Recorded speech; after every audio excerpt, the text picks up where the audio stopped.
자, 국정농단 연루자 가운데 사실상 마지막 남은 주요 인물이죠. 우병우 전 수석이 오늘 다시 검찰에 소환됐습니다. 서울구치소에서는 박 전 대통령 구속 이후 두 번째로 검찰의 방문 조사가 지금 이루어지고 있습니다. 최재민 선임 기자 연결해서 막바지로 치닫고 있는 국정농단 검찰 수사 상황 좀 더 자세히 알아보겠습니다. 최재민 기자. 네, 사회부입니다. 네, 우병우 전 수석 이번이 세 번째 소환이죠. 네, 지난해 11월 검찰과 지난 2월 박영수 특검 그리고 오늘 다시 검찰에 소환됐습니다. 오전 9시 55분에 다소 굳은 얼굴로 서울중앙지검 포토라인에 섰습니다. 우 전 수석은 성실히 조사받겠다. 최순실은 모른다. 박 전 대통령이 구속된 건 가슴 아프고 참담하다고 말한 뒤 조사실로 향했습니다. 네. 자, 앞서 특검에서 넘긴 혐의가 10가지가 넘었었는데 오늘 조사에서는 어떤 부분들이 중점 조사 대상입니까? 네, 아무래도 직권남용과 직무유기가 될 것으로 보입니다. 예. 구체적으로는 최순실의 국정 개입을 알면서도 묵인하거나 방조했는지, 세월호 수사 당시 외압을 행사했는지와 공무원들의 부당한 인사조처를 요구했다는 의혹도 조사 대상입니다. 검찰은 우 전 수석의 주요 혐의인 직권남용과 직무유기가 입증하기 어려운 범죄인 만큼 혐의점이 확실한 사건에 화력을 집중한다는 방침입니다.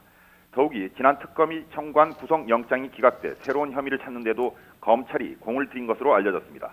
이와 관련해서 검찰 관계자는 기존 혐의 외에 따로 별도로 들여다보고 있는 것도 있다고 밝혀서 강도 높은 조사를 예고했습니다. 조사는 밤늦게까지 이어질 것으로 보입니다. 네, 오늘 예정된 박 전 대통령의 방문 조사는 좀 시간이 늦춰졌네요. 네, 잠시 뒤인 12시 반쯤부터 조사가 이루어질 것으로 보입니다. 예. 검찰이 서울구치소에 오후에 조사하겠다고 연락을 한 겁니다. 오늘도 조사는 한웅재 부장검사가 맡게 되고요. 유영하 변호사는 오전 일찍 서울구치소에 도착해서 검찰 조사에 대비해 박 전 대통령과 얘기를 나눈 것으로 알려졌습니다. 예. 그런데 지난 1차 출장 조사에서까지 박 전 대통령 혐의를 계속 부인한 것으로 알려졌었는데 오늘 좀 심경 변화를 일으킬 가능성 없습니까? 아마도 오늘 조사에서도 혐의를 전면 부인할 것으로 보입니다. 예. 검찰은 박 전 대통령이 혐의를 전면 부인함에 따라 구체적인 증거를 들이대고 압박할 것으로 보입니다. 대표적인 게 안종범 전 수석의 수첩인데요. 예. 안 전 수석의 수첩 39건은 사초라 할 만큼 박 전 대통령의 지시 내용이 꼼꼼히 적혀 있는 것으로 알려졌습니다. 예, 재판에는 언제 넘겨집니까? 다음 주 후반이 될 것 같습니다.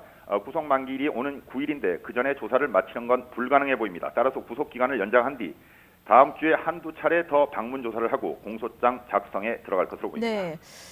자, 최순실 씨 이감 얘기가 계속 나왔었는데 오늘 아침에 다른 구치소로 이감이 됐네요. 지난해 11월 구속된 뒤 줄곧 서울구치소에 있다가 오늘 오전 8시 15분쯤 서울 남부구치소로 이감됐습니다.